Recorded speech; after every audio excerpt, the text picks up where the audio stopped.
guardians, and certainly folks right here in this House District 35. So I want to introduce you to our esteemed panelists today. First, of course, we have our wonderful candidate, Tom Keene. He's running for House District 35 State Representative.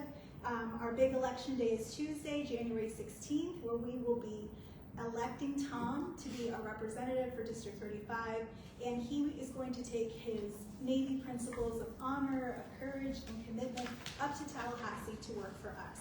So he's hosting this wonderful event for us. Next, in the middle, I'd like to introduce you to Sean Shaw. He's a respected Florida leader. He actually drove all the way from Tampa just to be here tonight with us. We want to really thank him for his time and sharing his insights with us today. So Sean was previously appointed as Florida's insurance consumer advocate, and he stood up for all of us against unfair insurance practices. So price gouging, fraud, you name it, Sean was on it on behalf of us. Then he took his passion to the state legislature in 2016 and was fighting tooth and nail for consumer rights and equal opportunities for everyone as state representative for District 61. In 2018, he made history as the very first African American to run for Attorney General in Florida. Thank you so much for being here today, Sean. We're also joined this evening by one of our wonderful neighbors, Larry Glinzman. He is going to be sharing his experience as a policyholder who's been impacted by these rising insurance rates and cancellations. Thank you for being here as well today, Larry. So without further ado, I'm going to go ahead and turn it over to Tom to do some opening and welcoming remarks. So welcome everybody. We have a really great topic tonight. I wish we had a really super full house because this is a topic that's going to be going with me up to Tallahassee. People, when I knock on doors, they are talking about property insurance and the effects that they are having in their pocketbook. It can get a little tricky if you're not paying it a big check. You're not sure that it's happening because you're paying the mortgage company, and that they're telling you, well, it's going to go up. Your escrow's gone up, and you're not really sure why. And then after like 3 or 4 years, all of a sudden you realize that your rates have doubled. It's really crazy. So we have to get a handle on that. One of the things that I want to talk about are the problems, but we also want to talk about some solutions too. And I don't have the solutions. I have some ideas. I'll talk about them just briefly. I don't know. We're going to hear from the expert whether those ideas will make sense. I don't have solutions either. We want to probably try to cap premiums, especially for seniors. If they're living in their home and they've been there for 30 or 40 years, they've got it paid off. They are not paying the mortgage company an escrow. And sometimes the seniors are foregoing insurance on their home. They're taking a very high risk because they need the money to pay for their medication or just the food.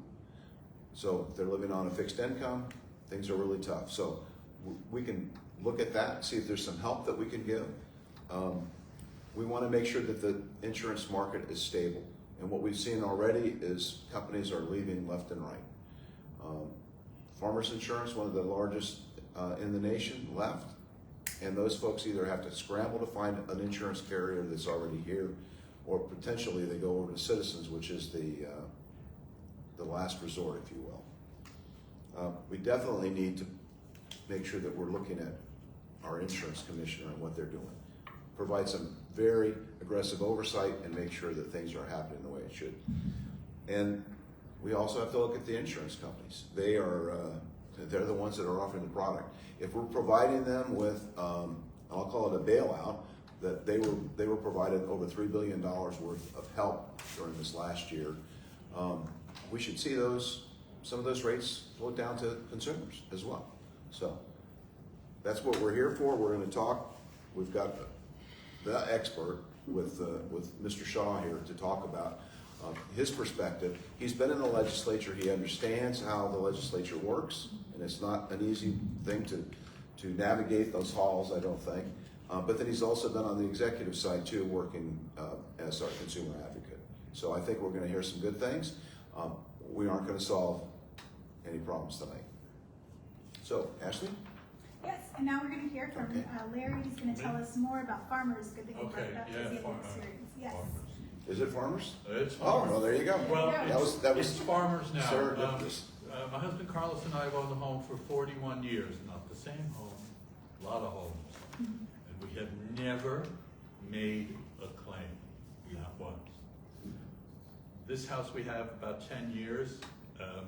5 years ago, the insurance company we had collapsed, and the state gave it to another insurance company. And the next year, that insurance company collapsed. And we got an insurance policy through, I think it was Progressive, who, after 1 year, dropped us. And through our agent, we got a policy with Farmers. And I want to tell you, Farmers sent someone to inspect the house top to bottom. They crawled up in the roof into places I didn't even know we had. And they found that the house was excellent in all conditions. The roof, the rafters were triple tied down because the guy who had owned the house before us was an engineer, and he lost the roof under Hurricane Charlie, and he wasn't going to let that happen again. So it was triple tied down, which the insurance company loved. They loved it so much that they took another $1,000 and change off of our policy, which was only $1,600 for the year, which was unbelievable. I mean, we were shocked, but we took it. I paid them real quick, and we took it. Must have been July. I forgot when they started telling people, Farmers, that they were leaving.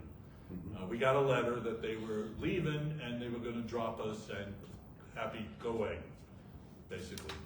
Their problem was, because I was a OCD, I paid them for the next year before they sent us the letter.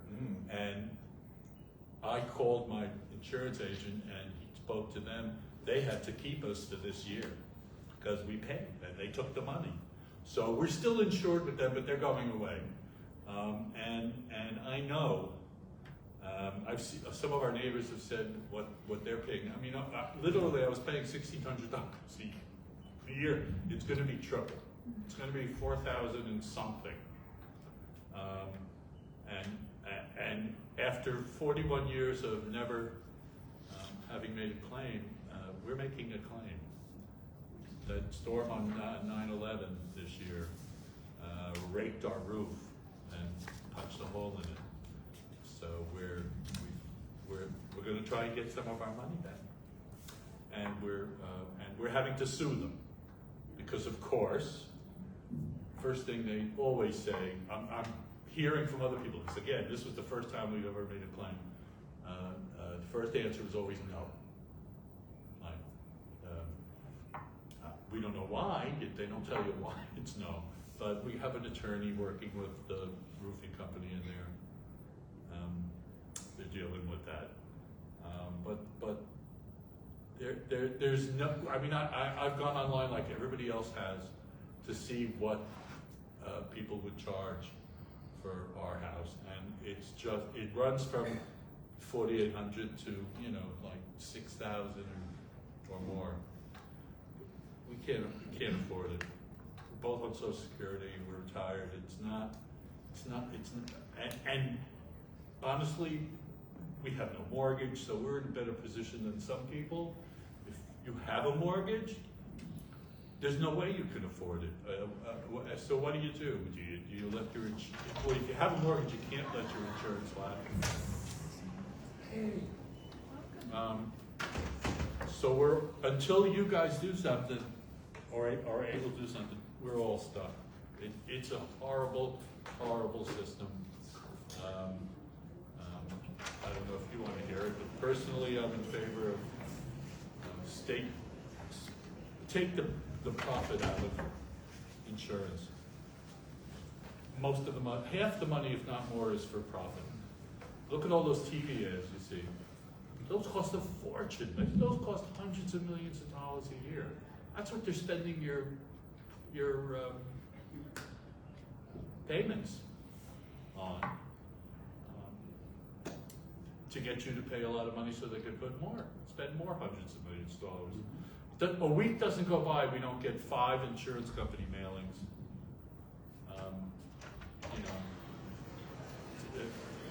So we're relying on people like Tom and Sean to do something to relieve the situation.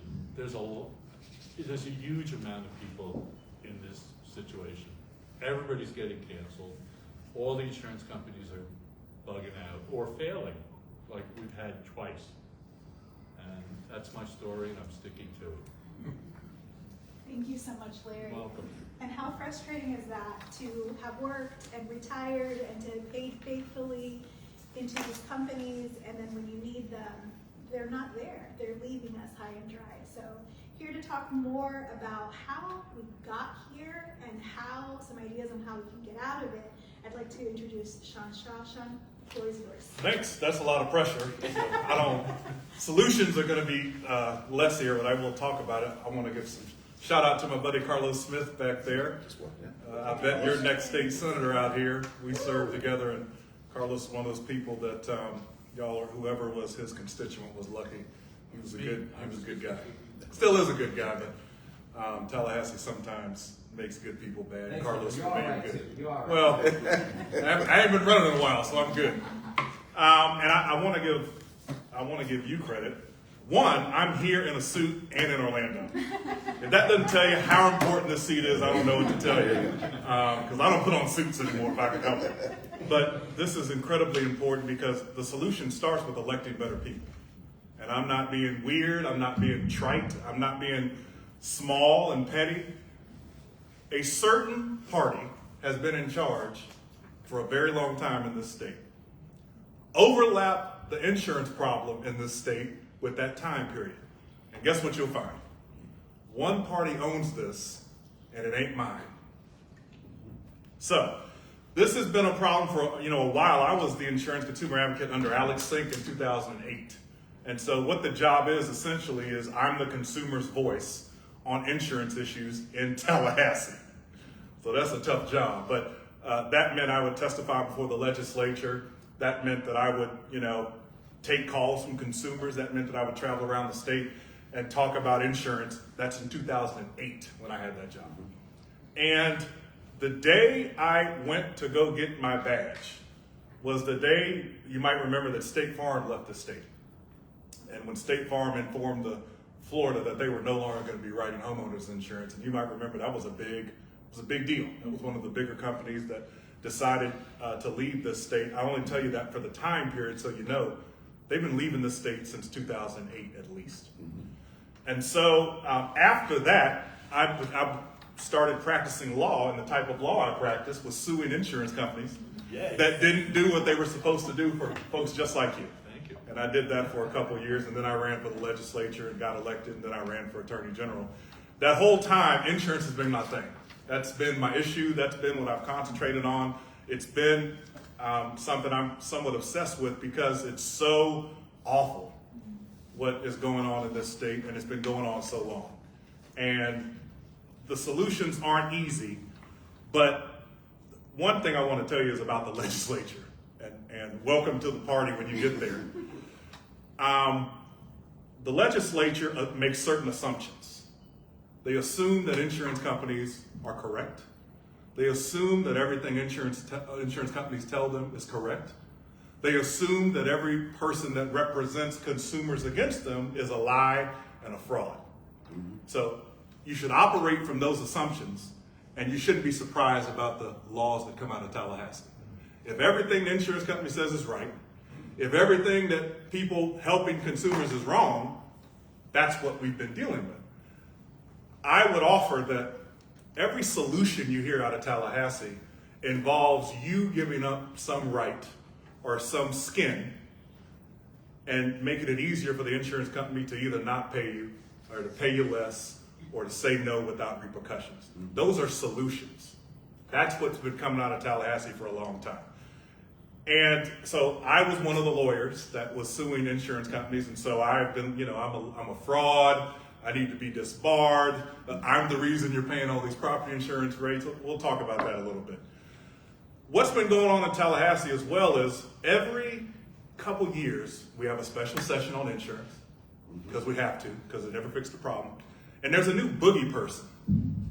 Every time it's a new boogie person. If you'll remember, at one point it was roofers. At one point it was lawyers. At one point it was sinkholes. At one point it was public. It's always somebody other than who? The insurance companies. It has always been somebody. Now, we made sinkholes damn near illegal. You can't even make a sinkhole claim. Have your rates gone down? No. We have made it so that the fraud is hugely punishable. It has been mostly eradicated in the construction roofing market. Your rates gone down? No. This last session, lawyers no longer can accept a portion of the fee that we get you. You now got to pay us on an hourly rate. Have your rates gone down? No. None of that has made your rates go down. Because all of that is on your side of the ledger. None of it is on theirs. None of it is, Mr. King, you've got great ideas about some rate situations, some rate relief, some making insurance companies act right on some of these things. You make an insurance claim and they say no. You have no ability to fight that unless you get a lawyer. You have none. It's an insurance company. What are you going to do when they send that letter and say no? That is just, it's the biggest possible gorilla that you can fight, and you have to get a lawyer. And now you're being told, when I was practicing law, we would get a percentage of what we recovered. If you didn't get anything, we didn't get paid. Okay, you don't like that, right? Well, how about this? Now you have to pay $400, $500 an hour for you to get a lawyer, no matter if you win or lose. So when I was a lawyer representing you, if I won, guess who paid your fees? The insurance company. Because that was a law that's been going on since 1890, the way that they had set that up. Because even in 1890, they were doing some things wrong, trust me. Even then, they knew that insurance companies were so big and so powerful and such bullies that they needed to give people that paid their claims a way to stand up against insurance companies doing wrong stuff. So if you sued them and won, insurance companies had to pay your fees. If you sued them and lost, you were on the hook. Now, the law is you are going to pay an hourly fee no matter what. Let me give you a couple examples. Elderly lady in Hallandale Beach, Florida, roof falls off, hadn't had a mortgage on Social Security, and they tell her, no, we're not paying your roof. The storm that you say came in, it didn't hit this exact zip code, so we think that it's too far from the wind, and so no. Now what's that lady gonna do under the current law? She's gonna go hire a lawyer and fight that for $400 an hour? No, she is stuck. That lady has now essentially been stuck with a leaky roof or whatever other problem she has. This is one of the worst cases I had. Lady's house burned down. An older African-American woman, house burned down, came to see me. Insurance company told her she was an arsonist. She had burned her own house down. You know who built that house for her? Her dead husband had built it with his own hands. They'd grown up in that house, raised a family in that house, and they accused her of arson. And I represented her, and of course, she was not an arsonist. Of course, the evidence showed she wasn't, and not only did they have to pay to redo the house, she got extra money on top of that because they were such assholes about it. Now, what's she gonna do with the law now? She's gonna call me and pay me $400 an hour she can't afford that. That took a year and all kinds of discovery and depositions and documents. That lady can't afford to pay $400 an hour to be right. So even when she's right a year from now, she's out of pocket $50,000 because she had to hire a lawyer? No, that's what the law change has done. Now you can go up there and demagogue and you hate trial lawyers, you hate lawyers, John Morgan has all these signs, blah, blah, blah. Are you aware of a John Morgan Bowl? You know there's an Allstate Bowl. There's a State Farm Bowl. Yeah. Is there a trial lawyer bowl? No. I was just checking. No. Is there a roofer bowl? No. Is there a construction company bowl? No. But plenty of There's, arenas. and the reason that I just get so mad about this is that what happens in Tallahassee is not reality. It is lobbyists getting what they want from the representatives, and then the representatives going home and say, I did great things for you. I got rid of these cheating ass lawyers. Excuse my language. I passed the law so these lawyers can't take it. I don't set premiums in this state. Insurance companies do. And because to call insurance lawyers that get money for their clients frauds tells you all you need to know about how Tallahassee works. Mm-hmm.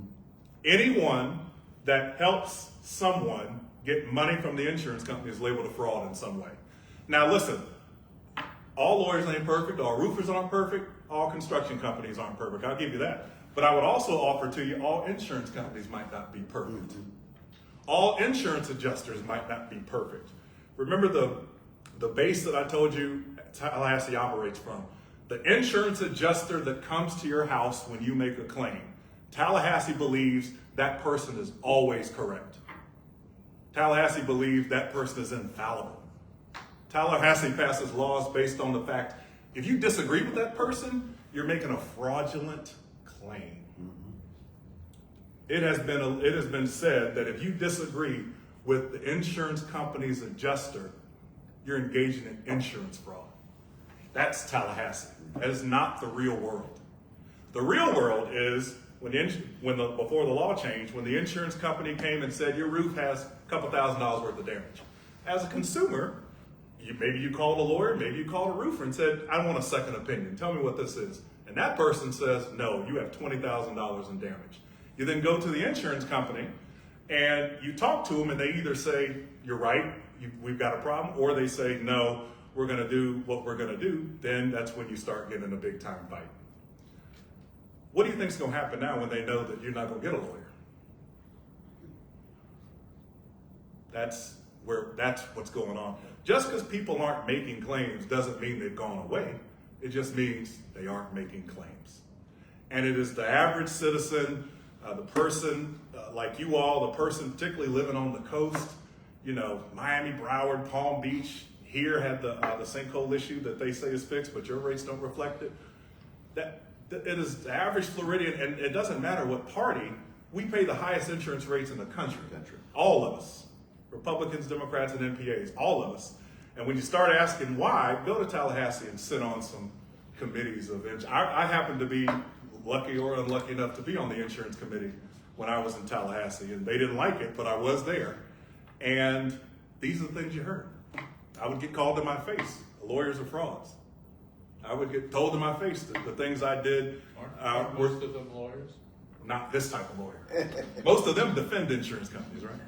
But I'd get told that I was the reason that insurance rates were high. And John Morgan was the reason that insurance companies were leaving because he was suing too many people. And blah, blah, blah. Suing and winning. Well, that's the thing. I don't take cases, then I would get a percentage of a win. I'm not taking a case I can't win. And I want to tell you something else. I didn't get calls from people that loved what their insurance company was doing.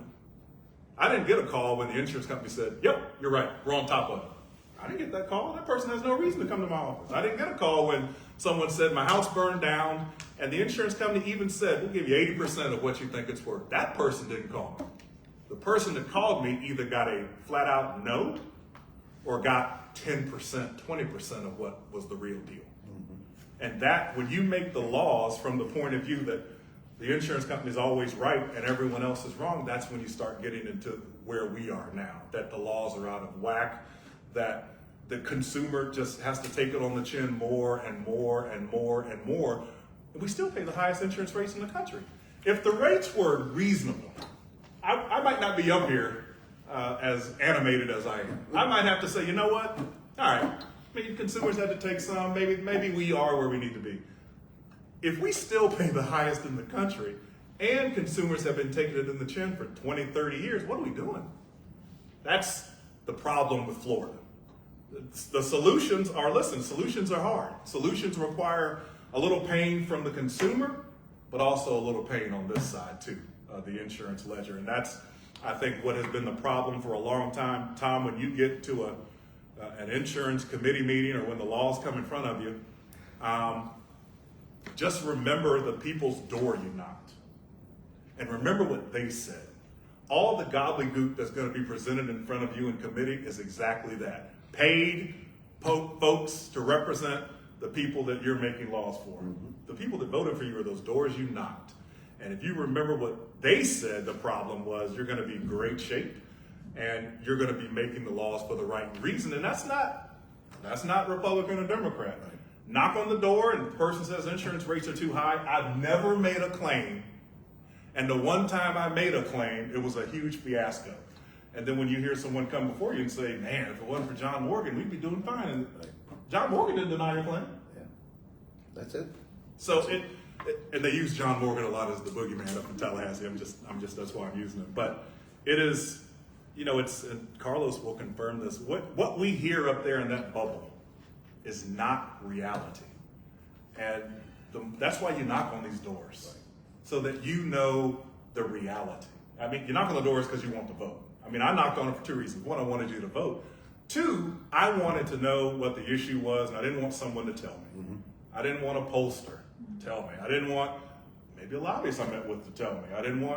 I wanted to know. I knocked on that lady's house, and she said her roof was 10 years old. She made a claim, and they said no, and she wants to know what I'm going to do about it when I get to Tallahassee. There you go. I wanted to knock on that door, so that when I sat in that committee meeting, I didn't lose sight of what I did to get here. So the fee shifting, and I know it sounds self-promoting because I'm this type of lawyer, but you are not going to hire a lawyer on an hourly basis to do your claim. That's not a winning strategy. And that's why they did it. They did it because they don't want lawyers to represent people. They know you're not going to go out and get a lawyer on an hourly fee. When the lady with the arson walked into my office, I didn't charge her a dime. I hired an arsonist, didn't charge her a dime up front.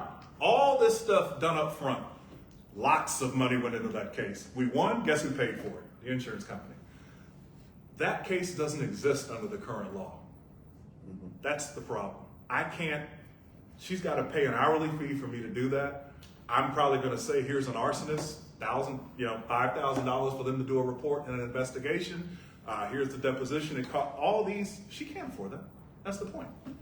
And so that is one big one. Two, Tom, your idea of rate, appropriate rate freezes, I think are something that they'll go nuts in Tallahassee, but I think it's something that ought to be on the table.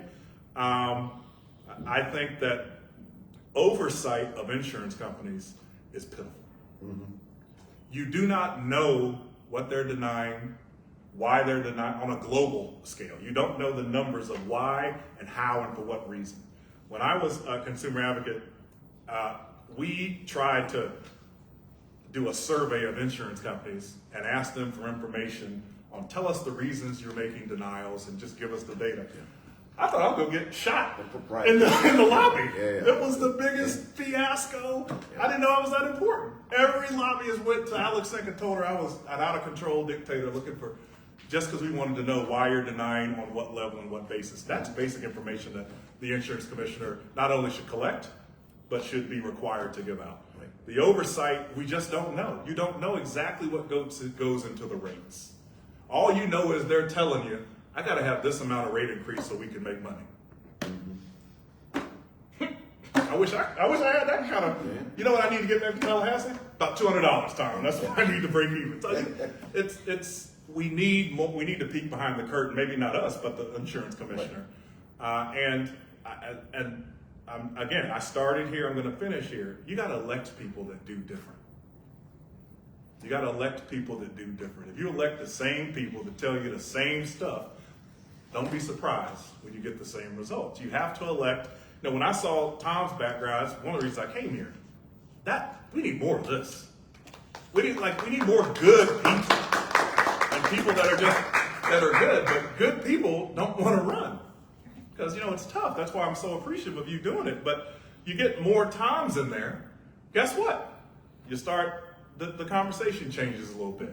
And you start getting questions from the legislators like, well, why are we doing this and why are we doing that? And it doesn't take much of that to make changes. Mm-hmm. Committees are maybe 8 people sometimes. You get 4 people asking tough questions, that's how law has changed. There you go. So I want to thank you for running. I want to thank you for doing all the hard work. I know you're nervous because it's 6 days away, but man, this is going to be great. We're all here for you. That's why I'm here. And this is the biggest race we got going on in the state right now, not just because you're my party, but because to fix this stuff, it starts in rooms like this, doors that he's knocking on, people like him, people like Carlos, that they don't want there. Right. There's a reason they don't want. I took that as a badge of honor. Remember, Carlos, I was the worst ranked legislator in the entire legislature, House and Senate, by the Chamber of Commerce. good. Good. Good. I mean, I'm not being literally, I was the worst ranked. And it's because of this stuff. It was because of these issues. It's because of insurance, because I asked questions about these types of things. And you know what? Good. That's when you know you're doing something good, when they hate you. So I can't tell you, it's as dire as I'm talking about. It is as bad as I'm talking about. It gets worse every year. And just think of that example that if you were to make a claim today, if your house burned down, and the insurance company sent you a letter and said, we think you burned it down. No. Think about the process that you would have to go through to hire a lawyer on an hourly basis. Think about how you'd pay for that. Think about how long you would be able to do that. You don't have a house. And insurance companies, even if they say, yeah, we think your house burned down and it's covered, here's a little money for a hotel, and it's aggravating. You got to call them every week and get the check. Imagine if they told you, we think you burned it down. We're not paying you nothing. Mm-hmm. Where are you going to live? Where's your family going to live? You have no ability to do any of that. And that's what the current law is. Think about that. That's it. That's it.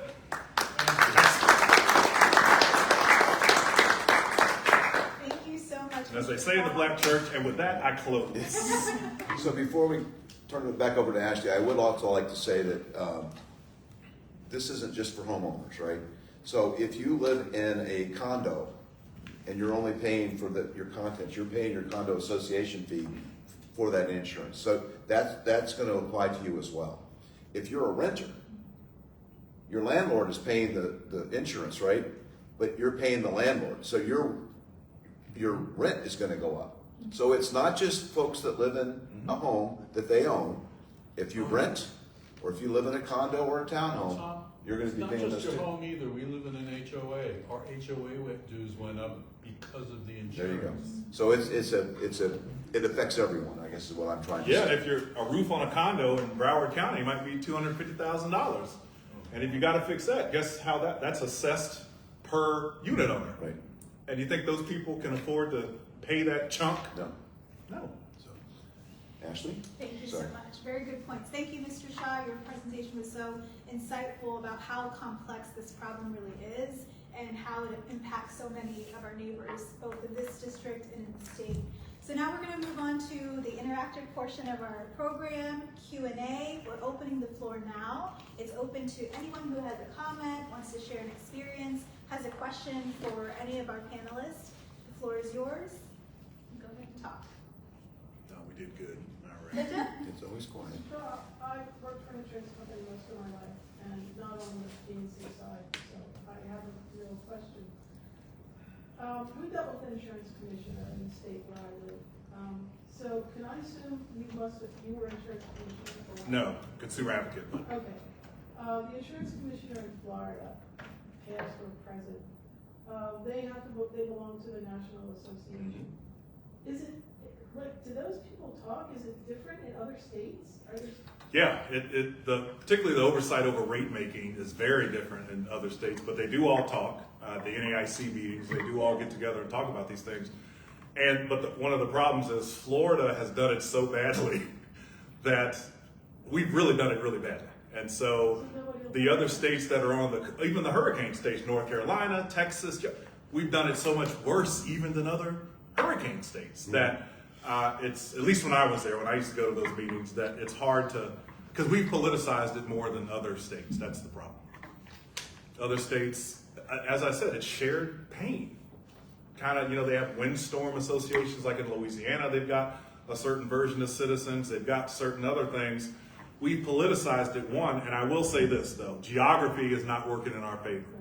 We have cities in danger that no other state does. We have Miami on the coast, Fort Lauderdale on the coast, Jacksonville on the coast, Tampa Bay, Pinellas on the coast. So we do have, those are going to mean that the insurance rates need to be high. But they don't need to be the highest in the country the last 30 years. So we should expect the insurance commissioner to be an advocate for the insureds. Florida.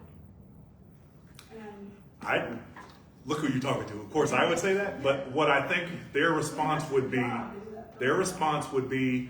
because I've heard it, my job is to make sure the insurance market in Florida is good, That's what consumers really need, is that the market in Florida is good, so that's what I'm concentrating on. That is an excuse for them to go to the insurance company and say, what you want? That's kind of what's been going on in Tallahassee. They've all, whenever I would say these things or someone else would say them, it was that we got to keep the market stable and fresh and good and inviting, and that was the cover to Well, do that's it. working out. Well, when you said that's, not working so. Look at you talking. Listen, you know what I'm going to say, but that's been the cover for them to act like they're doing good things. I can remember people always saying, well, write to the insurance commissioner, and I guess that doesn't work in Florida, okay. Well, it depends on who. Just wanted to understand. So the insurance commissioner in Florida is appointed by the governor, the attorney general, and the CFO. CFO, in particular, has an enormous amount of influence on that process. Yeah, A lot of this falls on the CFO. CFO appoints who the insurance commissioner, our insurance consumer advocate is. The CFO determines who's on the board of citizens and stuff, along with the governor. There's a lot of things that the CFO does in the insurance market, for good or bad. So, for instance, if your CFO is worried about the Olympics being in China rather than your insurance rates, Yeah. cha-cha-cha. There you go. We did get some news from the governor's office. I think it was inaccurate, but he was going to work on reducing rates by 6%. But actually, that's not even 6%, which could The be. law passed, these legal fees. When it was passed, we were told by this time rates would go down. Right. That you were directly told. Yeah, going the You other were way. told when sinkholes went away, which they essentially made it so you cannot make a sinkhole claim anymore. Anyway, I know that we were told rates would go down because sinkholes were the driving force and all this insurance stuff. And we get rid of sinkholes and we're going to fix everything. That was in 2012. Next, they're gonna blame roofs. Well, they already blamed that once. You should have a roof. You shouldn't have a roof. We're not insuring that. Why should And we listen, pay let me for tell you it? another something that is, it's not fraud if the insurance company says your roof has $2,000 in damage and you find an expert that says the roof has $4,000 in damage. That's not fraud. That's a difference in an estimate. Yeah, and I'm putting a fine point on that. In Tallahassee, that is fraud. That's what they call it. That's not. That is, you've gotten someone that has a professional license that can get yanked if they're doing bad things. They just have a disagreement with the insurance adjuster. And when you operate from the point of view that anything the insurance company and the adjuster says is true, then you start getting into weird stuff. Makes sense. Other questions or comments? I want to say something. Absolutely. I've been listening. We've been here 3 years. We were retired militaries. We left Texas. We were in Texas for 30 years. We came here. And from what I'm hearing, it's as if the people in Tallahassee are protecting the insurance company more than the consumer, because to me it's simple. If the rates are going up so much, all they have to do is come together, okay, how can we help the consumer, and pass some kind of regulation laws or something. I mean, how hard is that? And I know that everybody doesn't believe in this and that, but they're there for the consumer, not for the insurance company. And so that's what I'm hearing. And I don't know, like you said, well, you have to vote people in that will do, but it's sometimes, I'm not here long enough, but it just seems helpless or hopeless, because there's so much on the other side that they don't even want to communicate, want to talk, want to make some kind of, agreement or something. Okay, we'll protect the insurance company, but we also need to help the consumer. My insurance went last year, it was $2,400. This year, I got my insurance quote from Progressive for $3,900. There you go. This is crazy. So of course, they didn't want to drop me because, so they forced me to get search for other insurance. So that's what they're doing. Either they drop you, they move out, or, you know, they force you to get something else. And it's crazy. I just, it's just don't, I wish- I don't understand it. I don't either. And I don't. I wish I had some for you. What I think you hit on something. It is a balance. It is one side gives a little, the other side gives a little, Yes. both sides give a little, and then here we are in the middle, and rates go down a little, and you know consumers have to give a little too, and here we are. That's Right. unfortunately not been the case in the last 20, 30 years, and here we are. And it's And so how can we stop that from keep happening? We elect Senator. well, the state rep. legislature. Who did you say needed to get together? You said they need to make laws. Right. People that make the laws Right. are But it the seems ones. like it's one side heavy. It is today. It's very heavy on one side. Very heavy. And so how are we going to? I will tell you this, politicians are very sensitive to certain things. And in Florida, it is insurance rates. It is one of the reasons we have all these special sessions. We have all this brouhaha about it because no one likes to go to their district and get yelled at by people that my insurance rates are too high. And so this is one of those areas where pressure on your elected officials does work. No one likes to go out to the Tiger Bay meeting when they're your state representative and someone says, why are these rates so high? Well, you need to do something about this. All of us are sensitive to that. And so I think you keep that kind of pressure up. You know, when people are running for office, ask them exactly how they feel about this. Ask them exactly how they feel. What are you going to do about insurance rates? And if you hear, well, we're going to make sure that we get these frivolous lawsuits under control, that ought to be a sign to you that they believe that what we've done is the correct thing. If someone says, I think we need to cap rates, and I think we need to make sure that we have a stable insurance market or the things Tom's talking about, then I think that's a different kind of candidate you're dealing with. But I wish I had a better answer. I would suggest that there are places on earth, meaning countries, where insurance is not a profit business. Right. And that's like health insurance, like the health industry, Mm-hmm. all of the problems go back to profit. Profit, yes. I love profit. My parents, my family was in a profit business. But there's We fairness made money, also. we tried not to screw anybody Yeah, like exactly. an insurance company. But again, like I said, the vast majority of the money is profit and spending to make profit, and not paying you and I. Just pay the claim. Nobody's asking for out of control stuff here. No. Pay the claim. Pay the claim. Fairly. I never got a client, as I told you, that called me, even if the insurance company said, here's 75% of what you want. I never got that person in my office. That person did not want to sue. The only people that wanted to sue were absolute no's or when they got 10 or 20% on their money. Yeah. That's the only people that wanted to sue. And they didn't want to sue. Well, most fair people don't mind you making profit. Right. Most fair people don't mind cost of living increase. But when the increase is 3.2% for the year Right. and you're raising everything 15%, Yeah, absolutely. Or more. Or that's more. not fair. And then don't make a claim. Yeah, Or else. you don't want your rates there. Right. Paul, you had a question? I just wanted to comment on what you said. We've been here, we're in our 5th year here, and we moved here from New York City. And before that, I lived part of my life in Pennsylvania, in the Pittsburgh area. One of my observations about this area versus the places where I've lived before is that there's a much larger chunk of people who are apolitical and checked out.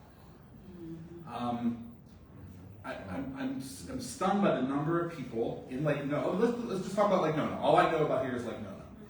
In Lake Nona, I find there's a huge number of people who don't think about politics ever, and don't think about government ever. Or You know, voting. I don't pay attention to football anymore. Football once was part of my life, but I don't watch football anymore because of the helmet thing and the head injury. So I've cut out football out of my life.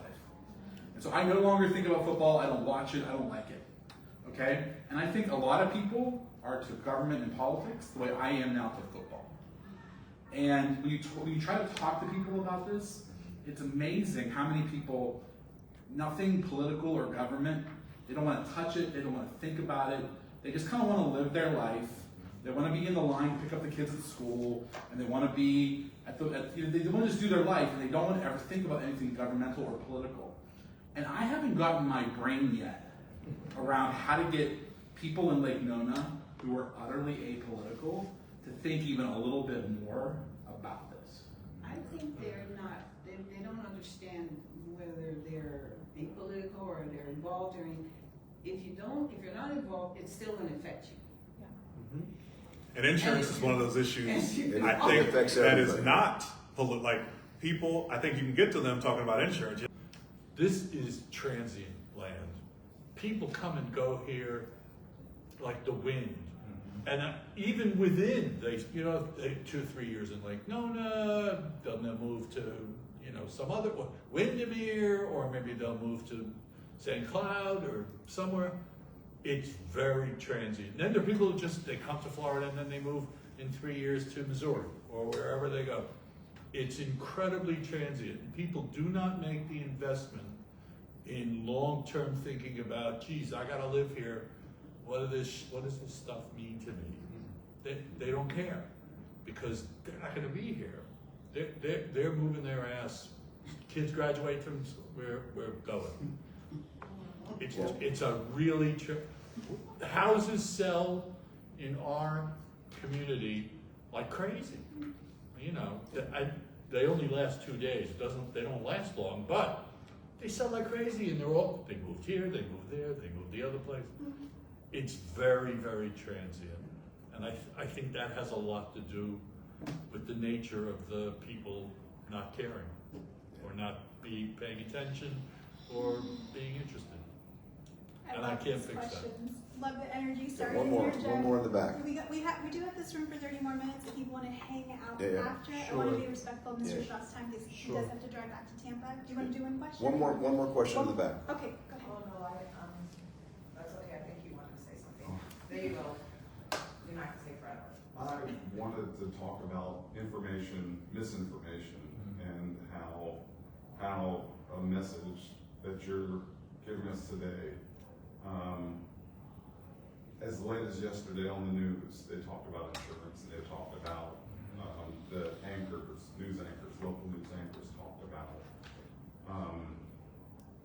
This is a hurricane state. They talked about the roofs. How do you get a message to masses? My first thought was we need to drag those news anchors in here just to come in and listen. Well, they were invited, by the way. They were invited. Oh, amazing. Because just like I said, just yesterday on the news, they're talking about exactly the misinformation that I think most others have either heard somewhat or another, but just not putting 2 and 2 together, not saying, okay, so if they've done all these things, why aren't our rates lower? Or if Texas can be and Louisiana and Mississippi can be these hurricanes, they've gotten hit just as hard. Why aren't they struggling the same way we are with high rates? There's got to be a better way to get better information to the masses. When I was him in my district, I took that as part of my job, to talk about some of these things and to go to the people and to preach the insurance gospel, so to speak. But I took that as part of mine because I was the elected representative that was in charge of these issues. This isn't a school board issue. This is not a city council issue. It's not a county commission issue. This is a Tallahassee issue. And so I'd go to all the Tiger Bays that would have me. I would go to all the meetings in the community that would have me, go to all the neighborhood association meetings that would have me and talk about these issues. Because to your point, insurance is gobbledygook, right? People just kind of, they take the input and they don't kind of know. And I took it upon myself to talk about this particular issue in my district. So that's something you can certainly do for the people in your district. And when you do that, then the press starts calling you to talk about Tallahassee insurance issues. And then you start getting good with these reporters and they start calling you, asking you, well, what does this bill really mean? And then you get to give the answer, and it kind of rolls on itself like that. They have enough people on their side that talk about the other stuff. We need more on our side talking about this stuff. Absolutely. Great question. Tom, do you Cutting want through to- the message, I would just add and just say, first of all, thank you to Tom. Thank you to Sean for bringing your expertise. Thank you, Larry, for bringing your lens as well. The reality is that so much of the reason our message about the solutions to our property insurance crisis don't cut through the noise is because, especially in Florida, there is so much noise and so much political distraction intentionally about these other things that are not problems. Disinformation. At the end of the day, we do have a housing affordability crisis, and the solutions have been presented for a long time. Making sure that we have more oversight of those property insurers, making sure that we can do something about freezing these rate increases, making sure that we do something with the $15 billion budget reserves that we have here in Florida, which is also nicknamed a rainy day fund. It is pouring here in the state of Florida with this crisis, and we need to be able to offer direct subsidies to homeowners and to be able to help them during this very, very difficult storm. And it can't be, to Sean's point, all on one side of the ledger. Right. All the help and all the relief is for insurance companies.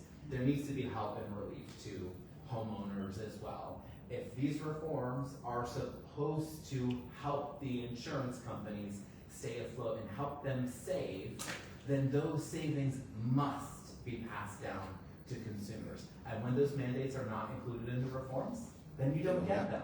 They don't You have. can't trust an insurance company if they are able to save from these reforms, that they will share those savings with us, the homeowners. They will not unless they are required. And we can require them. Yeah. But folks that are funded by insurance companies will never require anything of them. Y'all are And that's lucky what's in this important. area to have these two people running or already representing you. I mean it. I mean it. You're in better shape than a lot of places in Florida. You got two of the good ones. So we're almost out of time. I want to thank everybody for coming. We will stick around afterwards, but we rented the room for a short amount of time, and we have to get out. So the election is Tuesday. Early voting started. You can get out and vote. I know some of you have already voted.